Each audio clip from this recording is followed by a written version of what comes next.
Well, the big beautiful tax bill just got a whole lot bigger and a whole lot more beautiful for a lot of gun owners out there. Today we're going to talk about the Hearing Protection Act finally passing. They did this last minute, and I really want to focus on some of the arguments a representative from Florida actually made. I mean, he was big mad about this.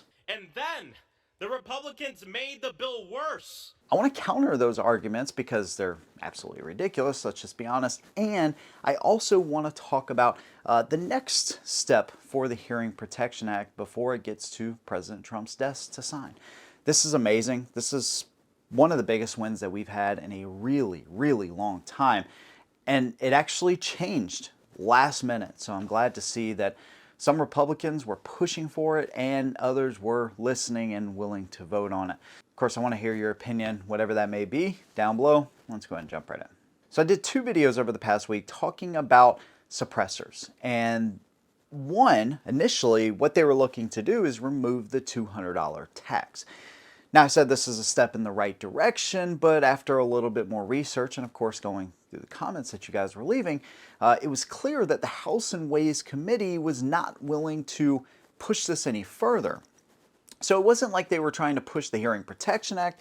They really just wanted to kind of say, hey, we got to win for gun owners without going the extra step and actually deregulating an item that has been demonized for almost 100 years. But at the last minute, they were able to actually put the deregulation, the Hearing Protection Act. This act has been around for like a decade now, and it's finally, narrowly actually passing. We see Speaker Johnson there now. Let's listen in. The nays are 214, with one answering present.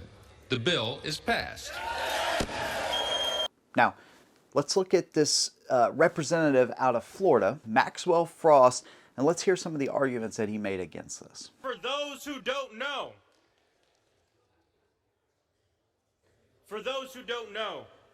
gun silencers can be attached to a gun to muffle the sound of a gunshot. So apparently, those who don't know, which is basically nobody, you can attach a suppressor to a gun to muffle the gunshot. Absolutely brilliant. Now, he brings up the fact that he brought an amendment to remove the removal of the tax and how Republicans wouldn't even hear it. The only thing I have to say to that is elections do have consequences, and do better and stop trying to enact gun control. Maybe you will do better. Then he says the most heinous part of this to him is that now they've pushed and added an amendment to deregulate suppressors. This is, of course, the biggest and brightest part of this for gun owners. By the way, there's a lot of provisions in here to help out regular families as well, but of course they don't look at it that way. So anyways, let's continue. And all of the things that you could give tax breaks for, this bill will cut taxes on silencers for guns. And then the Republicans made the bill worse in their manager's amendment by making silencers completely unregulated. Now, he talks about the fact that in 2023 alone, the ATF recovered 400 suppressors from crime scenes. In 2023 alone, the ATF recovered over 400 silencers. Which the ATF, from what I know, they don't actually put in like, oh, found a suppressor. It would be like any other weapon, which includes things more than suppressors. So it's really hard to quantify that. But let's just go with 400. The point is, you're talking about 0.003% of the crimes committed in the United States happen with suppressors. By the way, suppressor ownership has gone up like 8,000%, or the manufacturing of, and well, that actually coincides with the amount of purchases. It's gone up 8,000% over the past 5 years, 6 years. It has absolutely exploded. And yet, the amount of suppressors, if we can see that 400 is the number, is not even close to a rational percentage in increase to the sales compared to the crime scenes they may or may not be found at.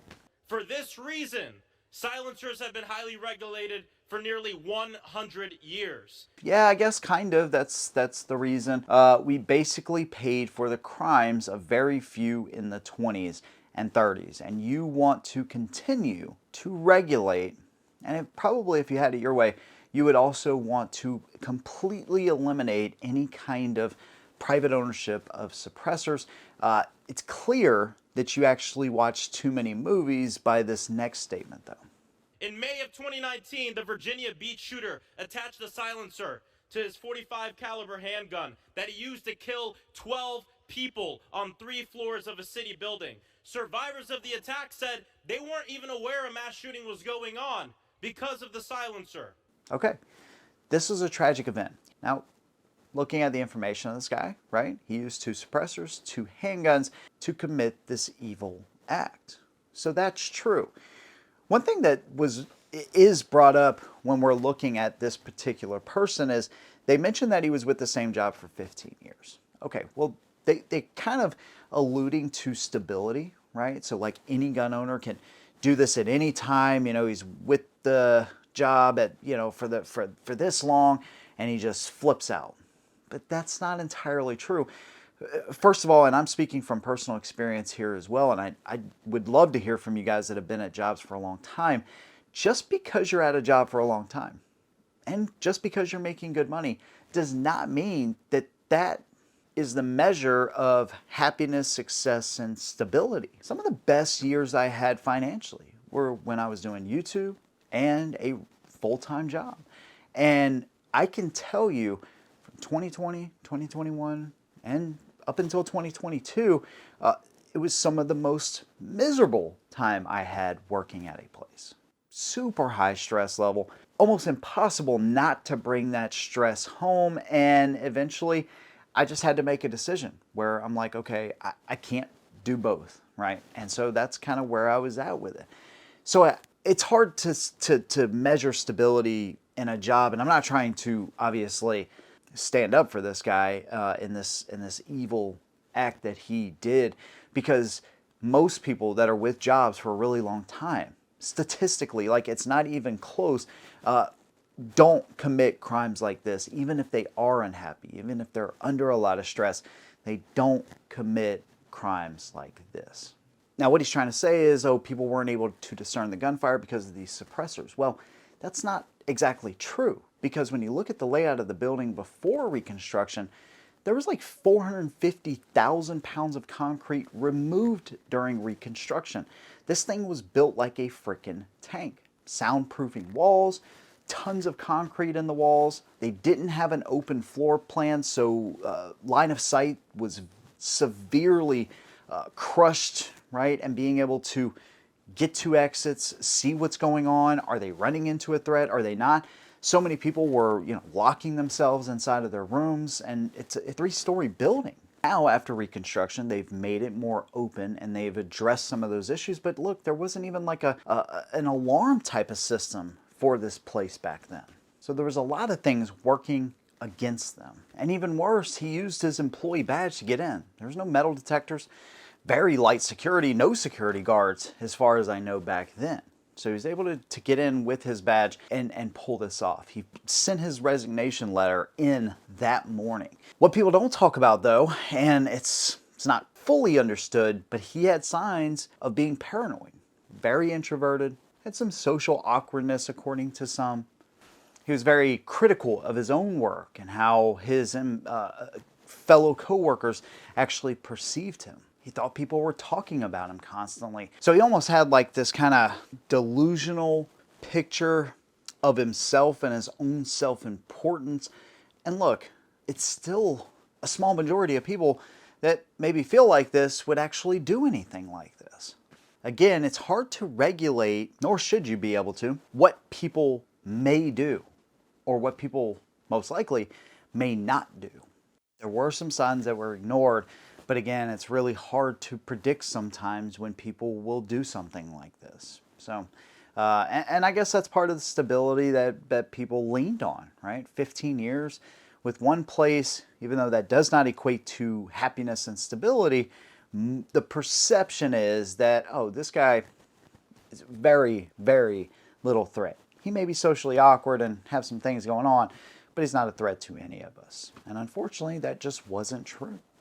And this is just very typical, right? For Democrats and even, hey, some Republicans to actually focus on tools, not the people that do it.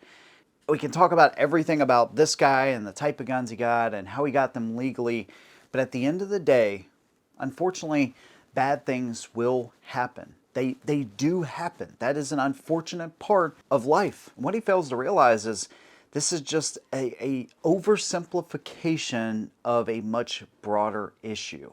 But here's what I'll say. Virginia Beach, any other one of these tragic events, they're no less tragic.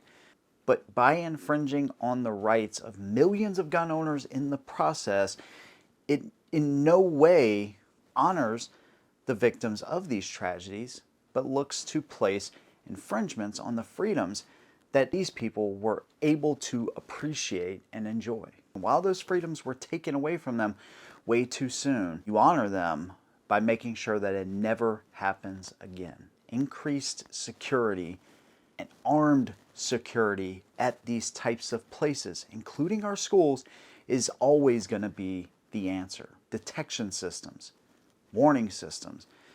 These are things you have to put in place because there is a price to freedom, and sometimes, unfortunately, and actually always, it is paid by somebody else. And that's just the unfortunate reality. None of us like it. None of us want to even hear it. But also gun owners, tens of millions of gun owners don't want to hear about all your infringements that you're looking to pass and how you're so upset that an infringement is on the brink of finally being lifted. His argument holds zero water here. So that's my opinion. I'd love to hear yours. Let me know what you think down below. If you like what I do, consider subscribing. See you in the next one. And as always, hold them down.